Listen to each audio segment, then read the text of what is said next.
हरियाणा युवा कांग्रेस के प्रदेश अध्यक्ष निशीत कटारिया ने प्रेस कॉन्फ्रेंस में आरोप लगाया कि हरियाणा सरकार युवाओं के साथ अन्याय कर रही है।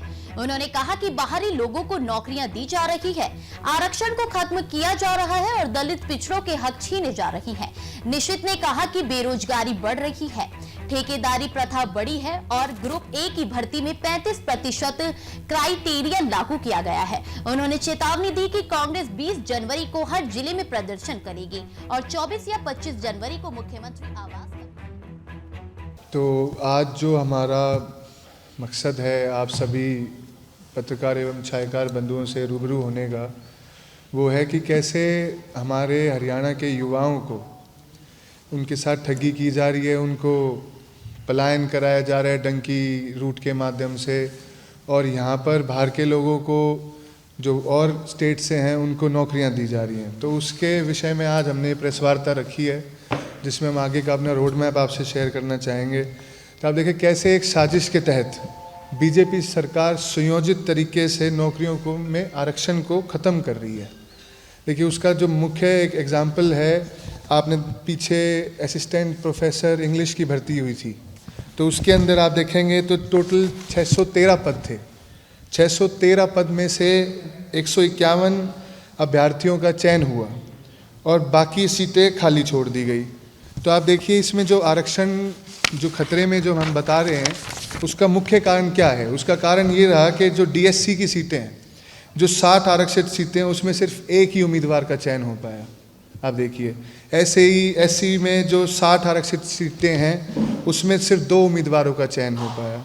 ऐसे ही अपने बीसीए है, बीसीए में वर्ग के अंदर 85 आरक्षित सीटें थी और सिर्फ 5 उम्मीदवारों का चयन हो पाया। ऐसे ही बीसीबी में 36 आरक्षित सीटें थी, सिर्फ 3 उम्मीदवारों का चयन हो पाया। ईडब्ल्यूएस 60 सीटें थी, 6 उम्मीदवारों का चयन हो पाया। तो आप देखिए कि कैसे सरकार, मतलब कागजों में तो आरक्षण है, बट आप देखिए धरातल के ऊपर इस आरक्षण को खतरे में डाला जा रहा है। अब देखिए एक तरफ हरियाणा बीजेपी सरकार एक तरफ कहती है कि सबका साथ सबका विकास, और दूसरी तरफ दलितों और पिछड़ों के हक को खाने का काम कर रही है। तो इससे बड़ी दिक्कत आने वाली है, क्योंकि आगे और भी, क्योंकि भाजपा सरकार ने अपने मैनिफेस्टो में भी कहा था कि भाई 2 लाख नौकरियां देंगे, 5 लाख अप्रेंटिसशिप हम करेंगे। तो आज भी आप देखिए 11 साल के अंदर कुछ नहीं हो पाया है। सारी इनकी भर्तियां हमारे कांग्रेस राज में, कांग्रेस की सरकार में चौधरी भूपेंद्र हुड्डा जी जब मुख्यमंत्री थे, आप देखिए हमारी एक भी कोई भी प्रक्रिया जो नौकरियों संबंधित थी, हमारी कोई भी कोर्ट में चैलेंज नहीं हुई। इनकी हर एक नौकरी कोर्ट में चैलेंज हो रही है। इसी के साथ आप देखिए जो हमारा हरियाणा के बेरोजगार युवाओं का डंकी से विदेश में पलायन, और भाजपा सरकार हरियाणा की नौकरियों का पलायन प्रदेश से बाहर कर रही है।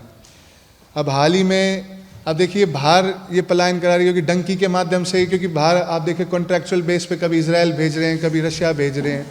पर यहाँ पर आप देखिए पूरे देश के अंदर सबसे ज़्यादा अगर बेरोजगारी कहीं पर है तो वो हरियाणा के अंदर है। तो हाल ही में ये पब्लिक हरियाणा पावर यूटिलिटी में असिस्टेंट इंजीनियर की भर्ती हुई थी जी, उसके अंदर 185 कैंडिडेट हरियाणा के बाहर के थे जब डॉक्यूमेंट वेरिफिकेशन हुई। तो आप देखिए जैसे हरियाणा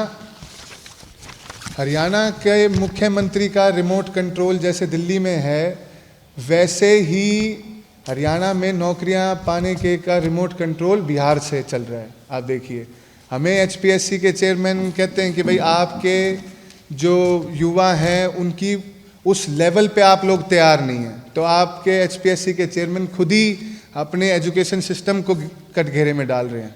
तो ये सवाल तो जब हमारे वर्मा साहब को इनसे पूछना चाहिए, हमारे शिक्षा मंत्री से, कि भाई क्या हमारे कॉलेजेस में, स्कूल के अंदर वो प्रॉपर ट्रेनिंग, वो प्रॉपर जो बच्चों को आगे रोजगार के लिए जो आपकी ट्रेनिंग होनी चाहिए वो नहीं हो पा रही है।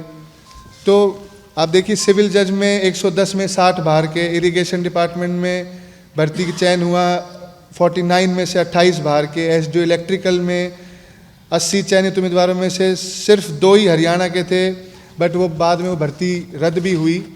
तो आप देखिए इन्होंने एक बद्दा मजाक सा किया हुआ है। अब जब एचपीएससी की चेयरमैन की कुर्सी हरियाणा के बाहर बैठे हों तो सूरत में कैसे हरियाणा को युवाओं को न्याय मिलेगा? आप देखिए, तो हम लोगों को समझना पड़ेगा कि हरियाणा के 2 करोड़ लोगों में से हमें कोई ना कोई ऐसा काबिल व्यक्ति नहीं मिला कि जो हमारे हरियाणवियों की बात कर सके। तो हम तो तुरंत प्रभाव से आज इस प्रेस वार्ता के माध्यम से एचपीएससी के चेयरमैन साहब को बताना चाहते हैं कि हरियाणा का युवा कंप्लीट फेलियर नहीं है जो आप कह रहे हैं।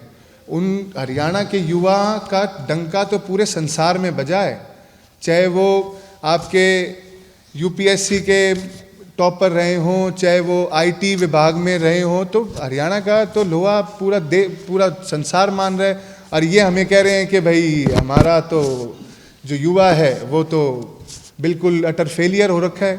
तो इन्होंने जो ये काम कर रहे हैं, ऐसे ही एक तरफ हरियाणा के ठेके पे आप देखिए कितना ज़बरदस्त काम चल रहा है, ठेकों पे बाहर भेजने लग रहे हैं। इजराइल के अंदर उनका कोई वो नहीं कि भाई क्या इंश्योरेंस है क्या नहीं है, वॉर, भाई आप एक वॉर लाइक सिचुएशन के अंदर आप भेज रहे हैं, रशिया के अंदर भी। उसके बाद आप बाहर के लोगों को यहाँ आके नौकरियाँ बांट रहे हैं। तो ये सिर्फ इन्होंने पूरा बेरोजगारी ख़त्म करने का जो मॉडल है, इनका पूरा एक्सपोज हो गया है।